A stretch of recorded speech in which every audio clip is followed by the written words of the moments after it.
Welcome back, everybody. So this is the last video in Chapter 1 of Principles of Customer Relationship Management. In this video, we're going to cover the CRM models, the CRM Value Chain, Payne's 5-process model of CRM, and Gartner's competency model of CRM.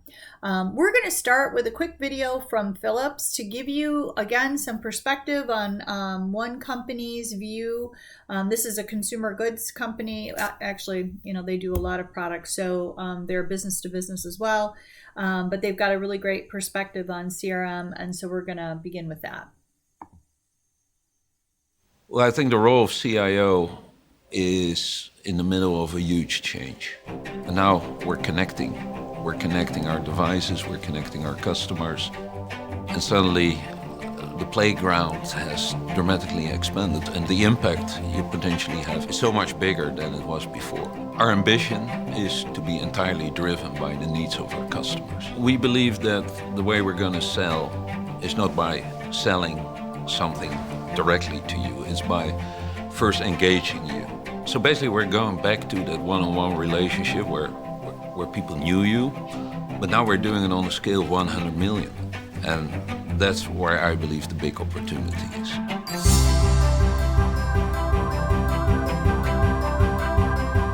Speed is the new currency for business. You gotta move fast and you gotta be bold. Time to get innovation to market is everything. And especially in a world where, the winners tend to take more and more. The Salesforce environment is really easy to develop. We have many examples where we build stuff that would have taken months or sometimes years that we put together in days. Tapping into that means changing the way you run your company, changing the way you do sales, changing the way you do marketing. So we immediately look at it from the perspective of, in this case, marketing cloud, sales cloud, and service cloud. People start creating applications, they start creating solutions that will leverage our connected lamps, our connected home cookers, our connected toothbrush. Basically, we don't see it as a toothbrush anymore. We see it as part of an ecosystem that may include helping people to have a much healthier lifestyle. If you look at light today, it's digital. You can completely control that light. You can have 60 million colors. You can illuminate the Bay Bridge here in San Francisco. So Salesforce is very much into the core of our value chain. Every MRI, every X-ray machines we have out there is connected. So we collect a lot of information about how these devices are being used. So we can have an MRI, giving us an early warning sign initiated by a message from the MRI into our service center, which is powered by the Service Cloud. And then through Chatter, we can engage with the hospital. So if you can watch screens together, talk to each other, and ultimately also look at each other while you're talking, is really for us the next stage of how to run a company. As an organization, you always need to be one step ahead. And you can only do that by being very close to what your customers need and constantly exploring how you can take that to the next level. We've set up a digital accelerator lab, and Salesforce is actually a partner in that. No, we're pushing each other. That's the whole idea, and that's why we have not just people from Salesforce there. We have our design folks, we have R&D. We come to great new ideas, things that you would never be able to do on your own. So you get people to move by painting a very compelling vision. We can come back and articulate a solution that our customers haven't thought of yet. If we can work with people like Salesforce, we can actually do this, and we can do it fast, and every day we're getting a little bit closer to where we want to be.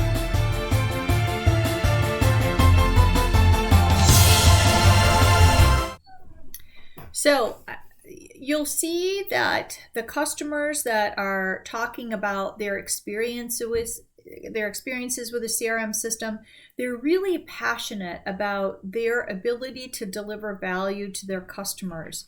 And they are, and the technology just facilitates that passion and that desire to delight their customers.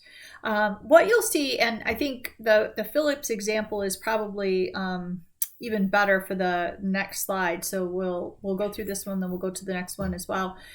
So the CRM value chain that's pictured here just talks about the different levels of the primary stages of what a CRM system is going to represent to their customers. And the important part to me about these slides, because primary stages are going to be different for every customer, but the important thing are the supporting conditions underneath. So the leadership and culture. So what is driving the CRM initiative? One of the things you'll find out, in rolling out a technology strategy or a new technology product is that the adoption of the company is predicated on adoption by the leadership. So nothing's going anywhere without like senior level support. Because what I've seen so many times in the implementation of CRM systems is if you don't have top management buy-in, and that's not just the CEO, that's important, but the CFO. Because a lot of this is about profitability. It's about driving value and profits into the company. And the guy or girl who's most interested in that really is the CFO. So making sure that they're a big stakeholder in this, that they are using the system, they're asking questions based on the data. They've got a set of reports that is telling them which sales reps are most effective, which products are most profitable, combinations of those things, and how they're going to leverage the system over time is going to be critical for the success and rollout of a CRM system. Data and information technology, of course, that's the underlying enabler of a CRM, strategy, people and processes. So I'll tell you a quick people story. I use a vet here. I have two Labradors, and a couple of years ago we had a litter of puppies, and one thing led to another, and all the puppies ended up at the vet at the same time, which was a big deal. About a year later, we kept one of the puppies, and I needed to take in a sample. Won't say anything more about that. Ended up at the vet earlier than when they opened, right? So I was there like 15 minutes early, so I'm just sitting in my car just waiting. And then I see the lights come on. And so I jump out of my car with my little sample and go running to the door, knock on the door, and the receptionist takes a look over at the door and then points to her watch, like, you're early, I'm not opening the door. And I thought, oh my gosh, you're kidding me. Like, what a great example. Not every day does a CRM instructor stumble upon a person who does not embody the CRM philosophy of the company that she works for. So I stood there and waited for, it was probably 10 minutes, even though the place was supposed to open 5 minutes after when I started standing there. She walked around, she typed on her computer, she organized the dog food, she walked in and out of exam rooms, and then she just disappeared. And the other girl that was sitting at the desk finally realized what time it was and came to the door. And not like, oh my gosh, I'm sorry, I didn't see you standing there. She opened the door and she said, what can I do to help you? And I gave her the sample and gave her the dog's name. And she's like, okay, thanks a lot, and closed the door. I mean, so a little bit of backstory. This vet has spent a fortune on a CRM system, right? I get emails in my mailbox every day. It's time for Trooper's appointment. It's time for Quinn's medicine. She needs another shot, blah, blah, blah. All these things meant to drive me into the vet. So all those things are great, right? Because everybody wants their pet to be healthy. And if I get a notice that says, it's time for Trooper's, rabies shot or whatever it is, of course I'm going to make a call and make an appointment. So it's definitely driving behavior. But the important part of a CRM strategy, of strategic CRM, is letting all the people in your company know that customers are important. They come first. We're here to delight them. They don't need to stand at a door until 5 minutes after opening. If they're there, go outside and find out what they need. Maybe there's an emergency that you can help with. The people are key to a CRM execution. You can have all the technology you want, you can spend all the money you want, but if the people and the processes within the company do not support enhancing a customer's relationship with the corporation, it's all for nothing. So, quick story. But it's really important to make sure that those supporting conditions are there, because otherwise, the stages are just not going to be effective, because if the people aren't buying into it, then you really don't have much of anything. Okay.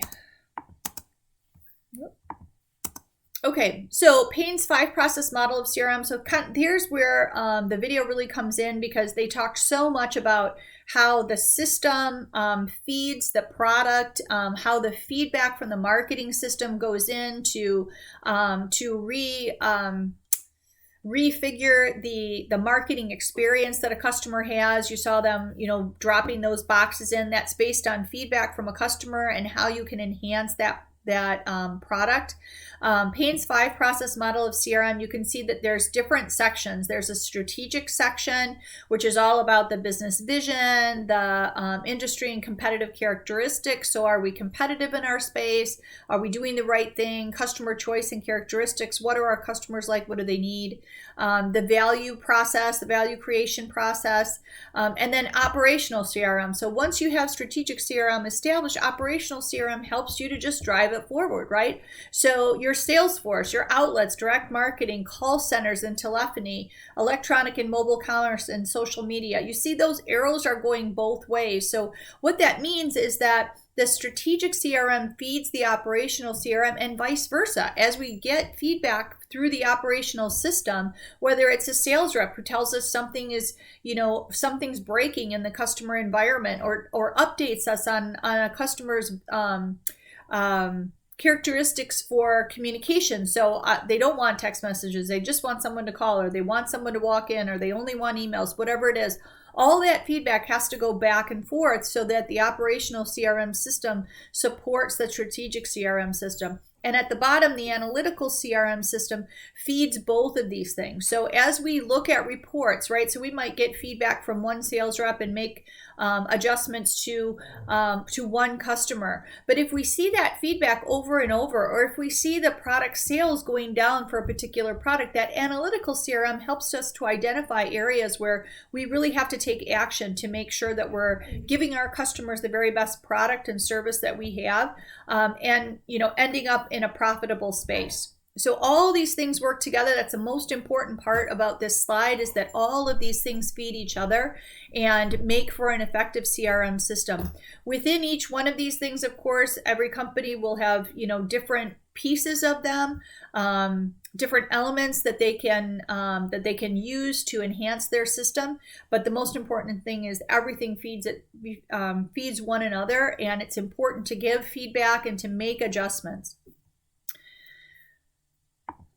Okay, so the last model, Gartner's competency model of CRM, this actually comes from, let me just get it right.